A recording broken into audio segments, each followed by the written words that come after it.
Okay, I'm here to show you a little bit on how to graph the data that you're going to create with this lab. So in Mixing Hot and Cold Water Lab Part B, if you scroll down, you're going to complete the lab and you're going to have a set of data right here in your data table. Now the data I put in here is not going to pertain to your actual lab, but it's just sample data, so don't get too attached to the way my graph looks. So what you want to do is once you're done with that, you want to double check that you haven't put any kind of letters in these three columns other than in this heading. The heading's okay, but if you write minutes up here, you don't need to write minutes along the bottom. If you write degree C, you're covered. All you need to do is put the numbers. That's very important for what we're going to do next. So then after that, you need to open up a spreadsheet. You can title it or not title it. It's up to you, because you're going to attach your data in later.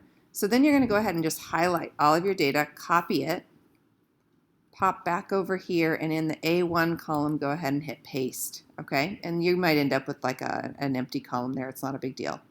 And then at this point, you want to just go ahead and grab all the data that you wish to graph, come over here to chart, and it's going to make the chart for you. Now you might look at that and go, sweet, I'm finished. You're definitely not. This is not a chart that would actually meet standard. So what you want to do at this point is you're happy. I have two lines, which is good.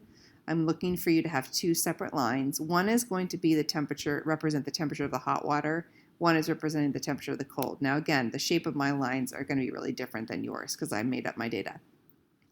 Next, you're going to want to double click in here and give this thing a proper title. T hot and T cold is not a proper title. A title should be something where I read it and I'm going to be able to make sense of what I'm about to look at in the graph. So it might be something as simple as temperature over time for 2 samples of water, something like that. Down here, time in minutes, I'm comfortable with that. And then I need to have something on my vertical axis, so I'm going to come over here to customize, and I need to call that temperature in Celsius. It's very important that you have what the unit is attached. So here it's minutes and here it's Celsius. Okay, I'm happy with this.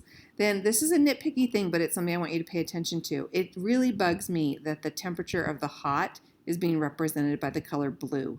So all you have to do to fix that is to double click on your line and change that to red, and then double click on this one that's supposed to represent cold and change that to blue, and that just makes a whole lot more sense, okay? And so at this point, once you have everything taken care of and you're happy with your graph, you can just take it and copy it, and then you're going to end up putting it right back in down here, and you're going to hit you could actually just hit paste, I think, with your I always link to spreadsheet, so when given the option, click link to spreadsheet, and you've got it there. And this is why link to spreadsheet is fun. So if you went back over here and you're like, oh, hey, wait a minute, I made a huge mistake. I need to move this over. Oh, this wasn't a 51. It was a 151, right? Big difference. Now, all of a sudden, your graph is going to change, but not only does it just change there, it's also going to hit update, and it's going to change here. Okay, so it's really important that you link those. That's just a really good habit to get into. So if you have any more questions after that explanation, please let me know, and I can go over graphing with you one-on-one.